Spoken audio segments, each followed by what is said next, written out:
Të nderuar shikues, ju përshëndes. Do t'jemi së bashku në minutat e ditarit informativ, ku ndër të tjera do të ndiqni. Pas përfundimit të procesit të dërgimit të zarfeve me flet votimet për shqiptarët jashtë vendit, ka nisur edhe dërgimi i tyre, sipas shifrave zyrtare të publikuara nga KQZ-ja. Deri sot janë marrë nga zgjedhësit 193.823 zarfe. Afishohen listat përfundimtare të KZAZ 77 bashkia përmet. Në këtë bashki do t'i drejtohen 23 qendrave të votimit, 14.881 zgjedhës, ndërsa numri votuesve nga diaspora të regjistruar shkon në shifrën e 1.295 zgjedhës. E nisi me vetëm 2 gomarica, ndërsa sot ka ngritur një ndër fermat më të mira me mbi 30 kokë të tilla. Kjo është historia e familjes Bashanga Lazarati, të cilët ende synojnë ta zgjerojnë këtë fermë duke rritur kapacitetet dhe përmbushur kërkesën gjithnjë në rritje për këtë produkt të veçantë. Gjirokastra vijon të tërheq një numër të lartë turistësh italian. Së fundmi një grup prej 30 vizitorësh nga Palermo ka ndaluar në qytetin historik gjatë një turi në Shqipëri, të impresionuar nga arkitektura unike dhe trashëgimia kulturore. Turistët shprehën vlerësimin e tyre për bukuritë e Gjirokastrës. Ju njohim tani më gjerësisht pas procesit të dërgimit të zarfeve me flet votime për shqiptarët nga jashtë vendit, ka nisur edhe dërgimi i tyre. Sipas shifrave zyrtare të publikuara nga KQZ-ja, deri sot janë marrë nga zgjedhësit 193.823 zarfe. 66.886 është numri zarfeve të mbërritur në Komisionin Qendror të Zgjedhjeve nga shtetasit shqiptar me të drejtë vote, që jetojnë e punojnë jashtë Shqipërisë, ndërsa numri në total i zgjedhësve nga jashtë, të cilët u regjistruan në platformën elektronike PER, është 245.935, sipas të dhënave të Komisionit Qendror të Zgjedhjeve. 193.823 është numri zarfeve të marra nga zgjedhësit, ndërkohë që shteti fqinj Italia kryeson me 29.630 zarfe të mbërritura në KQZ, e më pas renditet Gjermania me 10.431, Shtetet e Bashkuara me 6.477 e Greqia me 6.288. Përsa i përket zarfeve të mbërritur në KQZ sipas qarqeve kryeson Tirana me 13.969, Durrësi me 11.955, Elbasani me 7.517, e Fieri me 5.729. Përgatitja dhe dërgimi i zarfeve me fletën e votimit po zhvillohet në Pallatin e Sportit Feti Borova dhe po këtu do të kryhet edhe numërimi i votave të diasporës, të cilët për herë të parë votojnë në zgjedhjet parlamentare të 11 majit. Çdo votues që është regjistruar në platformën PER dhe ka marrë zarfin me fletën e votimit, duhet ta plotësoj e ta dërgojë me postë deri në javën e parë të muajit maj. Ndërkaq zgjedhësit nga jashtë për çdo paqartësi apo ndim mund t'i drejtohen Komisionit Qendror të Zgjedhjeve nëpërmjet një kërkese në faqen zyrtare, ku do të marrin edhe mbështetjen e duhur. Afishohen listat përfundimtare për KZAZ 77 bashkia përmet. Në këtë bashki do t'i drejtohen 23 qendrave të votimit, 14.881 zgjedhës, ndërsa numri votuesve nga diaspora shkon në shifrën e 1.295 zgjedhës. Bashkia Përmet ka afishuar listat përfundimtare të zgjedhësve për zgjedhjet parlamentare që do mbahen me 11 maj. Nënkryetaria e bashkisë, Aulona Mëshini, bëri të ditur se listat janë shpërndar në 23 qendrat e votimit në territorin e bashkisë. Ne kemi afishuar të gjitha listat në për të gjitha qendrat e votimit dhe nuk kemi patur asnjë lloj problemi. Bashkia Përmetit numëron 23 qendra votimi, siç kanë qenë edhe në zgjedhjet para këtyre zgjedhjeve. Numri total i votuesve është 16.179 votues, ku 1.295 janë votues të diasporës, të cilët përgjithsisht në zonën e bashkisë tonë janë të përqendruar në shtetin fqinj në Greqi. Mëshini u bën thirrje të gjithë qytetarëve të kontrollojnë emrin e tyre në listat e publikuara për të siguruar të drejtën e votës në ditën e zgjedhjeve.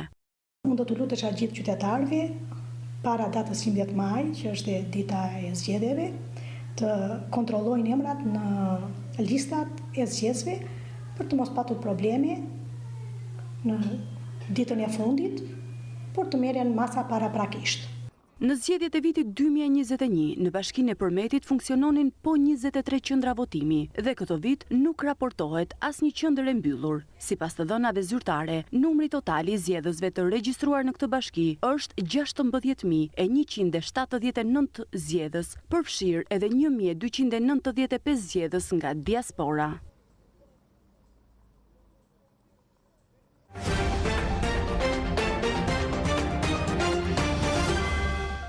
Kandidatët e forcave politike që garojnë për zgjedhjet parlamentare të 11 majit kanë vijuar takimet me elektoratin. Drejtuesja politike e Partisë Socialiste për qarkun Gjirokastër, Mirela Kumbaro, u ndal në disa zona të Gjirokastrës, ndërkohë që kryedemokrati Sali Berisha ishte në Selanik. Për sa kohë do t'jem në politik, detyrën e deputetes do t'a bëjë në qarkun e Gjirokastrës. Me këtë deklarate ka nisur fjalën e saj kandidatja për deputete e Partisë Socialiste për qarkun Gjirokastër Mirela Kumbaro para banorëve të lagjes 18 shtatori. Vota për Partinë Socialiste është vota për Shqipërinë Europiane, u shpreh ndër të tjera Kumbaro. Nuk ka qark si Gjirokastra që çdo dorë, çdo mbështetje që i ka dhënë Partia Socialiste të mos ta ketë justifikuar. Prandaj unë jam shumë krenare kur këtu në Gjirokastër punoj si deputete, dhe them si deputete, sepse si ministre e bëj në të gjithë Shqipërinë, dhe ju jap fjalën, e kam thënë herën e parë, e kam thënë në vazhdimsi, për sa kohë unë do të jem në politikë, dhe këtë vendosni ju. Me votën që më jepni, unë do ta bëj këtë detyrë vetëm dhe vetëm në qarkun e Gjirokastrës, se këtu më rre zemra, këtu më ka rënë koka, këtu i kam rënjët, këtu kam njohur shumë miq dhe këtu kam marrë shumë dashuri. Jo vetëm nga Gjirokastra ime, gjysma e nënës, jo vetëm nga Libova ime, ajo e babait, po nga i gjithë qarku. Vota është qytetare. Ne nuk votojmë majtas dhe djathtas. Ne nuk mbajmë flamur partie, ne mbajmë vetëm flamurin fuqezi, sepse vota jonë është vot për Shqipërinë, është vot për Shqipërinë Europiane dhe është vot për të ardhmen e fëmijëve tanë, po edhe për të sotmen tonë. Shumë faleminderit gjithëve, ndjehem gjithmonë shumë mirë kur jam me ju. Në këtë takim, Kumbaro ishte e shoqëruar edhe nga dy kandidatët e tjerë, Shoqëri Hysi e Pirodhima. Burare që u tha këtu, do të votoj me sy mbyllur. E dini pse? Sepse me sy mbyllur shohim ëndrat. Dhe Partia Socialiste është parti e realizimit të ëndrave. Njëra prej tyre super ëndra, në thonjza se tashmë ka hyrë në rrugën e realizimit, është ajo që ne të jemi pjesë e familjes europiane. Por unë nuk do të përsëris këtë slogan tashmë të vënë në shinat e suksesit, por do të kujtoj vetëm një element që u arrit në sajtë një njeriu, të kryetarit dhe të kryeministrit tonë të vazhdimësisë Edi Ramës. Dinjiteti i shqiptarëve kudo në botë, dhe këtë e bëri Edi Rama. Fusha cilën unë i përulem qeverisë time është ajo e marrëdhënieve ndërkombëtare.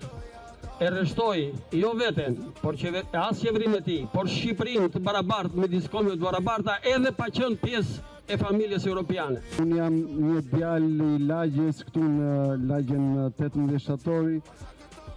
Jetoj çdo ditë me problematikat tuaja, jam një pjesë e juaja dhe dua që dhe nesër, siç jemi sot dhe nesër të gjithë bashkë të shpijem Gjirokastrën dhe qytetin tonë, ta shikojmë me një sy ndryshe dhe të vendosim një gur mbi atë mal që punës që është bërë nga Partia Socialiste, nga Edi Rama, por dhe nga ministrja Kumbaro, kryetari bashkisë.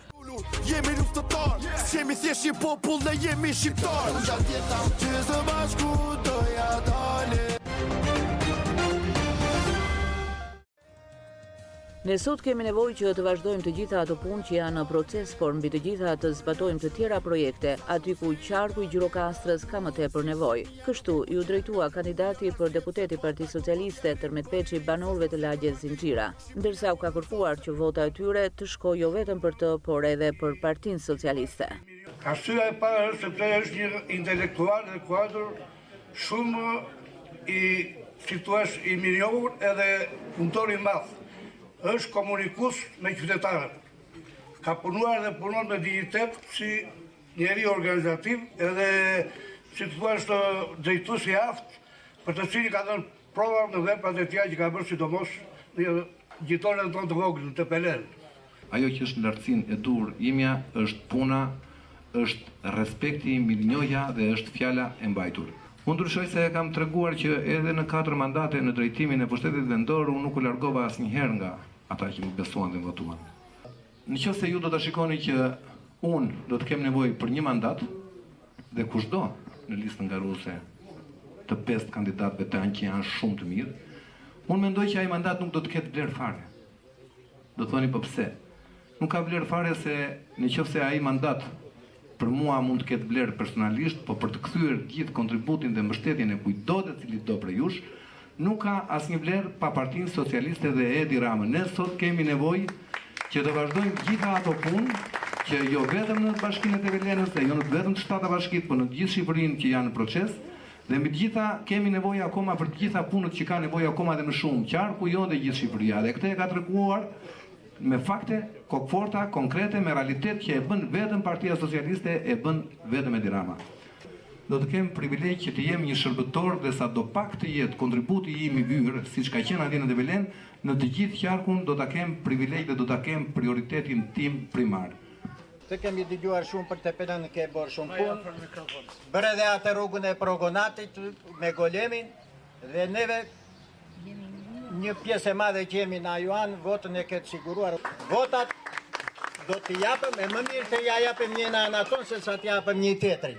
Ajo që më bën krenar mua është që në rrugtimin tim me Partinë Socialiste, me ata që më besuan dhe më mbështetën dhe më votuan, ne lam një gjurmë të mirë për Tevelenën dhe unë dua të lë një gjurmë të mirë, më jepet mundësia, si kujdo mund ta donte, të lë një gjurmë të mirë me të gjithë ju bashkë dhe në të gjithë të qarkun tonë të mrekullueshëm, që quhet Gjirokastrë. Faleminderit shumë.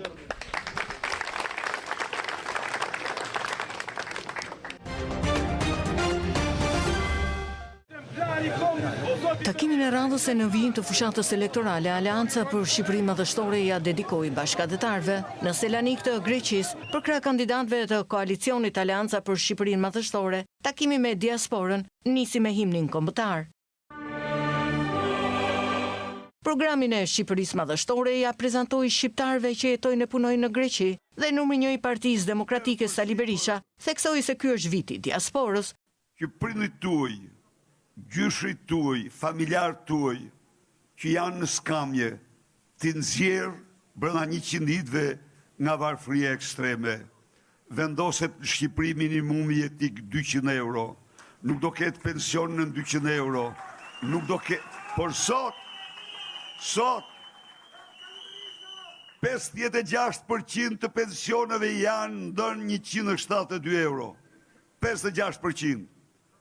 Sot njerëzit në ndihmë, qytetarë në ndihmë ekonomike marrin ndihmë 60 euro qesharake. Sot të papunët marrin ndihmë qesharake. Pra, nuk do ketë shqiptar që do firmos ndër 200 euro. Rroga mesatare rritet në 500 euro. Rroga minimale, rroga mesatare në 1200 euro. Dhe këto janë vetëm starti për të dalë si që ishim në krye me rrogat dhe pensionet të vendeve të rajonit. Por miq, Made in Albania është shtyllë kryesore e Shqipërisë Madhështore. Prodhimi në Shqipëri është kushti gjitha kushteve që Shqipëria të ngrihet lartësinë e madhështisë saj. Ndaj dhe jam këtu për të ftuar ju. çdo emigrante dhe emigrant në Greqi dhe kudo që ndodhi, planifikoni të kthehej në Shqipëri, të investoni në Shqipëri, ju ja fjalen se 5 vitet e para nuk do të keni asnjë taks. Ju ja fjalen.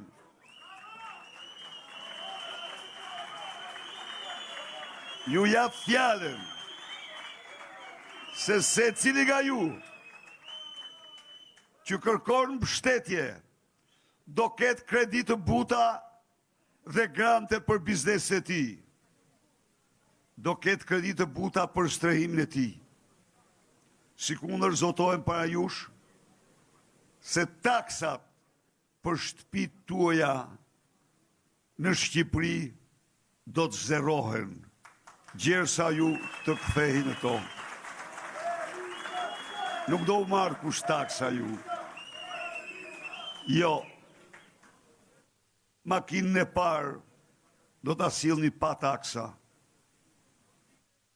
në Shqipëri. Do ketë lehtësira të tjera. Miq, për të shpëtuar vendin duhet jemi serioz. Duhet një politikë demografike jashtëzakonisht e fuqishme. A mund të imagjinoni ju ku do jemi ne pas disa vitesh me treguesin e lidhshmërisë më të ulët në botë? Ne do jemi në shkurje, mos kemi iluzion. Të bëhemi do të jemi të vërtet. Pra, rikthimi i të gjithë shqiptarëve që kanë mundësi të rikthehen nga emigracioni do të jetë kusht për të shpëtuar Shqipërinë dhe Shqipëria ka çdo mundësi për të krijuar çdo kusht atyre që të kenë sukses, të ndërtojnë ëndrrën në vendin e tyre. Votat e bashkëdhetarëve i kërkoi për numrin 1 në fletën e votimit dhe për kandidatët e Shqipërisë Madhështore, pasi siç u shpreh kreu i Selis Blu Sali Berisha, do të jetë vendimtare për të ardhmen e kombit. Ju lutem, mendoni për një moment ku jemi ne sot shqiptarët. Se çfarë të ardhme kemi ne sot, një komb i cili nga viti 2019 deri sot ka më shumë vdekje se lindje. Një komb i cili sipas Organizatës Kombeve të Bashkuara javën e kaluar ka për shkak të migracionit lindshmërinë më të ulët në botë. Një komb i cili në qytetin e Ersekës 2 vite më parë pati vetëm një lindje. Vetëm një lindje. Një komb që shkollat i mbyllën njëra pas tjetrës, u shdruan shkollat miq, si dikur zyrat e kooperativave bujqësore kur ra sistemi kolektivizimit, dhe ato u mbyllën se ishin të këqija dhe duheshin mbyllë, po shkollat, institucionet e drejtësisë e edukimit, pse mbyllen? Mbyllen sepse s'kan nxënës, nuk kanë nxënës. Mbyllen se mbeten me një nxënës. Se kanë vitin 2030 në klasë të parë do ketë vetëm një nxënës. A nuk është ky një kushtrim?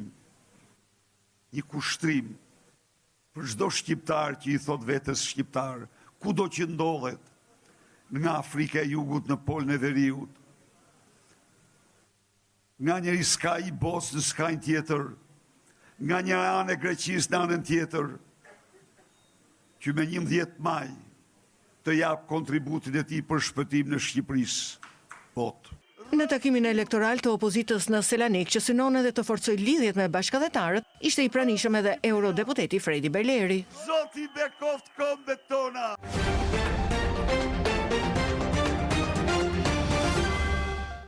E nisi me vetëm 2 gomarica, ndërsa sot kanë ngritur një ndër fermat më të mira me mbi 30 kokë të tilla.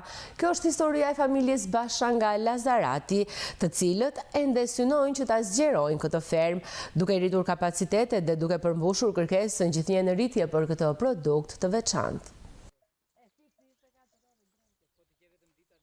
Hatiko Basha nga fshati Lazarat, pjesë e bashkisë Gjirokastër, prej rreth 5 vitesh ka ngritur fermën e saj të gomaricave. Iniciativa nisi gjatë kohës së pandemisë, kur ajo vendosi të investonte në këtë sektor për shkak të vlerave kurative të qumshtit të gomaricës. Fillimisht me vetëm 2 gomarica, sot ferma e saj numëron mbi 30 të tilla. Ra Covidi edhe duke dëgjuar gjyshet që ishte i vlefshëm për shëndetin, edhe kështu e provuam radhin për qumshin, vlerat kurruse që ka qumshi. Si e nisë? E nisë me 2 copë, pastaj vazhduam e bëm 30 copë. Është e vështirë të kujdesesh për to? Po, vështirësi çdo punë ka. Kam 30 copë dhe të gjitha i dalloj. Dhe sa vi në ferm, po gëzojnë që po vi në ferm. Janë shumë të dashura. Për fermeren Hatiko, tregëtimi i qumshtit të gomaricave është i lehtë fal vlerave të mëdha që mbart, ndërsa kërkesa për këtë produkt është rritur ndjeshëm, madje edhe nga tregjet jashtë Shqipërisë.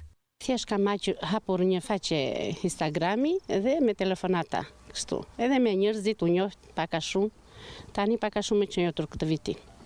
E pest, kemi shumë të rreqje. Gjysmë litri ka, më shumë se gjysmë nuk jep. Deri në 6, po, një prej gomaricave, edhe milet deri në 6 muaj. Këtë vitin e funit, po kam ngelur e kënaqur se është i njohur, edhe brenda vendit. Kemi patur dhe kërkesa nga jashtë, nga Kosova, nga Greqia. Synimi i radhës për fermeren Hatiko është zgjerimi i mëtejshëm i fermës, duke rritur kapacitetet dhe përmbushur kërkesën gjithnjë në rritje për këtë produkt të veçantë. Gjirokastra vijon të tërheq një numër të lartë turistësh. Së fundmi, një grup prej 30 vizitorësh nga Palermo ka ndaluar në turin historik gjatë një vizite në Shqipëri. Të impresionuar nga arkitektura unike dhe trashëgimia kulturore, turistët shprehën vlerësimet e tyre për bukuritë e Gjirokastrës. Turistët nga Italia janë ndër atyre që dominojnë në qytetin e gurë të Gjirokastrës. Së fundmi, një grup prej 30 vizitorësh nga Palermo ka mbërritur në Gjirokastër si pjesë e një turi të organizuar në disa prej destinacioneve më të njohur të Shqipërisë. Vizitorët italian janë tërhequr nga arkitektura unike e Gjirokastrës, ku shtëpit prej guri dhe rrugicat e ngushta ruajnë origjinalitetin e tyre. Është hera e parë që vi në Shqipëri. Miku im Mario ma propozoi në fund të vitit të shkuar, që nga ajo kohë u bëra kureshtar për ta prenotuar. E konfirmoi atë që më pati thënë shoku im, pasi këtu është çdo gjë e bukur. Kam ngelur shumë i mahnitur. Punimi me gur na ka bërë shumë përshtypje, duke u ndërthurur mes rrugicave me kaldrëm dhe banesave duket mrekullueshëm. Shtëpit këtu janë shumë të ndryshme nga shtëpit në vendin tonë. Lorenzo Lonoco, udhërofyesi i grupit, ka gati 13 vite që sjell turist italian në Shqipëri. Ai tregon se interesi për Gjirokastrën prej tyre është i lartë dhe po shihet gjithnjë më shumë si një destinacion autentik dhe i pa eksploruar plotësisht. Sot jemi 30 persona, dy ditë para me 40 persona erdhi këtu nga Sicilia. Sot kemi një eskursion për Gjirokastra, kemi një drekë dhe kuzhina tradizionale, tradita shqiptare nga Gjirokastra, vizite kalaja, shtëpi medievale, shtëpi autokton nga Gjirokastra edhe bazar, pak dhe gjitha. Jemi këtu për pushime edhe për kultura. Për shumë prej turistëve, ky qytet përfaqëson një përvojë të rrallë kulturore dhe emocionale që ndërthuret me historinë dhe peizazhet e mrekullueshme. Gjirokastra nga viti në vit po arrin të zhvillojë turizmin dhe të tërheqë një numër të lartë turistësh nga mbar bota, ndërkohë që Kalaja Argjiros gjatë kësaj periudhe po bëhet pjesë e një numri të lartë të guidave turistike dhe vizitorë të shumtë. Kalaja Gjirokastrës është bërë pjesë e guidave turistike të vizitorëve vendas, por kryesisht të huaj, të cilët shohin vlerat dhe historikun e këtij monumenti tepër të veçantë. Turistët e huaj çdo ditë më tepër po zgjedhin Kështjellën e Argjiros si destinacionin e tyre kryesor. Ky monument është ndër më të vizituarit, fal historisë dhe arkitekturës që ky sit ka. Shumë vizitorë nga mbar bota shprehen të emocionuar që shohin për herë të parë Kalan, qytetin dhe çka Gjirokastra ofron. Sot kam ardhur me miqtë e mi. Është hera ime e parë që vizitoj Shqipërinë dhe këtë kështjellë. E kam parë në rrjetet sociale dhe vendosa ta vizitoj. Kam parë shumë pak deri tani. Do ta vijoj vizitën time në gjithë kalan dhe muzeumet. But it looks nice. The castle? Jam nga Slovenia. Është shumë vend i veçantë. Jemi të impresionuar nga peizazhi. Gjithçka këtu është ndryshe. Kryesisht kjo kala me arkitekturë të mrekullueshme. Vendosëm që vizitën në kalata bënin pjesë të guidës që ne po bëjmë në qytetin e Gjirokastrës. Gjirokastra mirëpret në çdo stin të vitit turist nga vendi dhe shtetet të ndryshme të botës. Pjesa më e madhe e turistëve udhëtojnë me grupe të organizuara, por ka dhe vizitorë që preferojnë të udhëtojnë në mënyrë individuale, me familjen ose në grupe të vogla. Me një shfaqje interesante u prezantua tek publiku Gjirokastrit teatri Zihni Sako këtë fundjavë për mbi 1 orë e 30 minuta. 20 artist profesionist, por edhe të rinj, të apasionuar pas aktrimit, sjollën komedin Hamletin në fshatin Katran.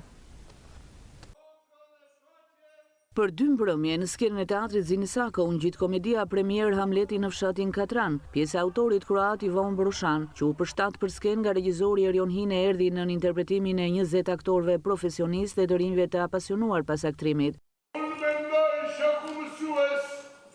Që ne në fillim nga të regalejmë që gota me verë, që të kuptojmë që ne jemi shfrytëzues të popullit.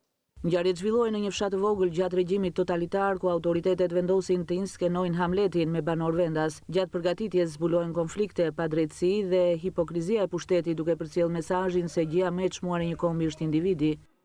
Unë e kam ndjerë publikun gjatë gjithë kohës me të gjitha reagimet e tij. Kjo është një komedi dhe publiku e ndjeva unë, po besoj e kanë ndjerë dhe të gjithë kolegët që e shijuan të gjithë, pavarësisht se orari i shfaqjes është pak i gjatë më shumë se ç'është mësuar publiku Gjirokastrit, po mendoj që s'ka qenë fare problem për publikun, ai ka qenë në të njëjtin ritëm me aktorët që ishin në skenë. Ishte e vështirë, po themi, sepse unë nuk i kam kaluar ato etapat kohës komunizmit, po duke dëgjuar dhe duke studiuar, duke parë intervista të ndryshme, u mundova të arja karakterin e Dacit, duke mos qenë një person i denj për të pasur pushtet, dhe ai lëpihet kundrejt kryetarit, kundrejt të kooperativës, kundrejt sekretarit.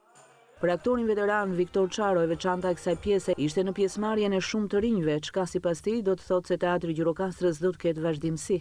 Unë bëhem shumë optimist për veten time në radhën e parë për vazhdimsinë e teatrit. Sepse me këtë grup që u dha kjo shfaqje sonde, për të cilën nuk mund të flas sepse gjykon më tepër vetë, gjykon ju spektatori. Me ato druar të rukitje, me ngrohtësinë që pati, kjo tregon domethënë që ja ka arritur qëllimin.